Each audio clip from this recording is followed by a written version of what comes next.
It's time now for another tasty tidbit from Philadelphia's hostess with the mostest. Here comes Chef Jacquie.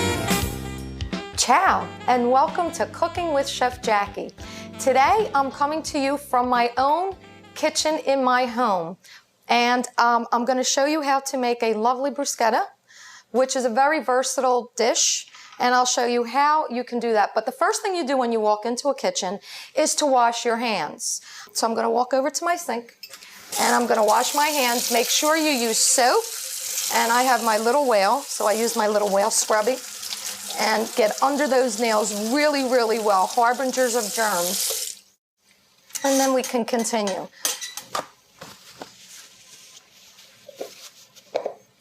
The first thing you want to do is make sure you have everything you need for your recipe when you're at your spot. And in the French term, that is known as mise en place.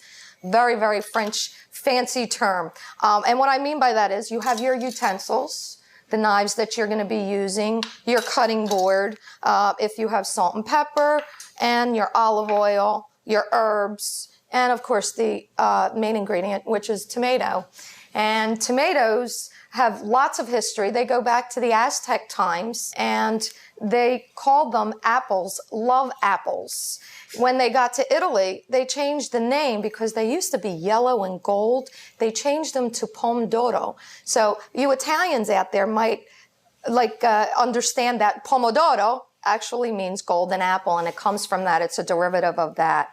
The bruschetta today that we're going to make is going to be out of heirloom tomatoes. And I know a lot of people say they're ugly, but these to me are the most beautiful little babies in the world.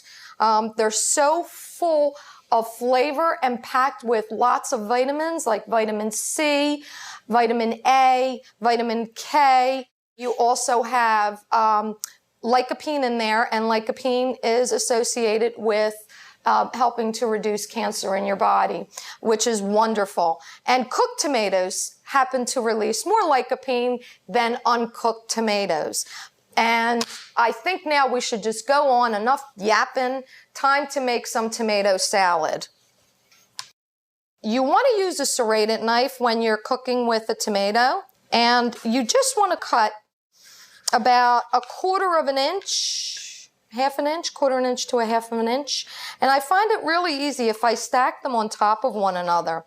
Now, I'm making a rough dice. And when I say rough dice, I'm going to say about 3/4 of an inch squared. They're pretty big pieces.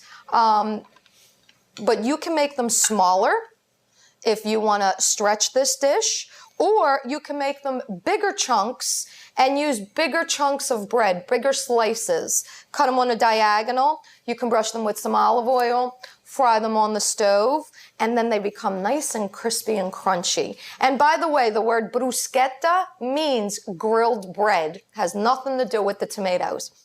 And what other ingredients go into our tomato salad? Simple.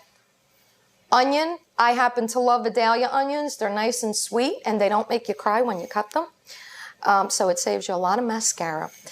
Black pepper. I love fresh ground black pepper. I happen to be a salt freak, so I always wind up with some special salts. And today I'm using a kosher salt, which is a simple salt, and that's all we need. But, other types of salt are Himalayan pink salts.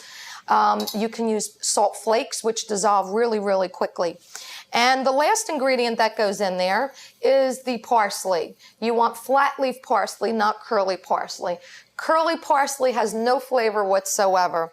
This flat leaf parsley has a nice parsley flavor that you're used to. And it's actually acts as its own breath refresher. So it does have a little bit of a kick to it. Now let's get back to our bruschetta and cutting up.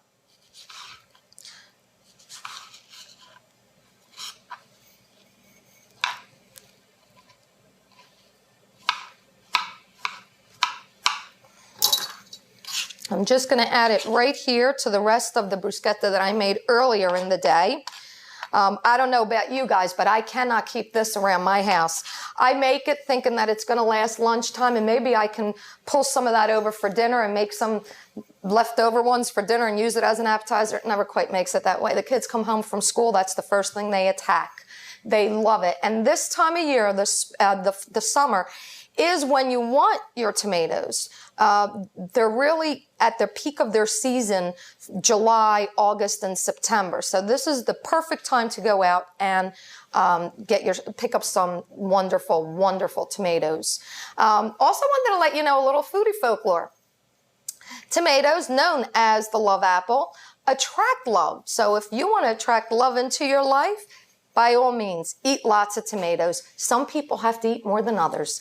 Onions are also known for protection under folklore. So you can have your tomatoes and you can be protected while you're eating them. And as I leave you now, I just want you to remember one thing about bruschetta. Bruschetta, like I said, can be put on a crostini and served as an appetizer. You can make this as a salad, a side dish, or if you just cut them into slices, you can put onion slices in between, drizzle with a little bit of olive oil, and then put a little bit of salt and pepper on top, which I'm going to do right now so we can finish it off. I like using extra virgin olive oil.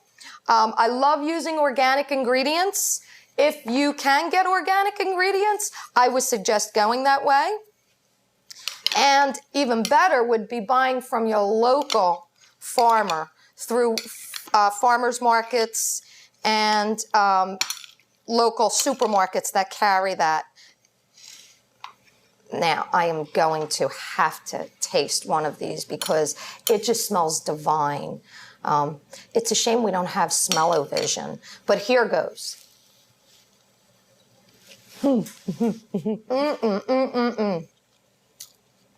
Oh, that's so good. I wish you were here with me to taste that. So, as they say in Italy, ciao. Thanks for joining us and Cooking with Chef Jackie. To get this recipe and other fun foodie information, visit us at tastefortravel.net. Connect with her on Facebook at Taste for Travel with Chef Jackie and on Twitter at Chef Jackie1. For now, ciao.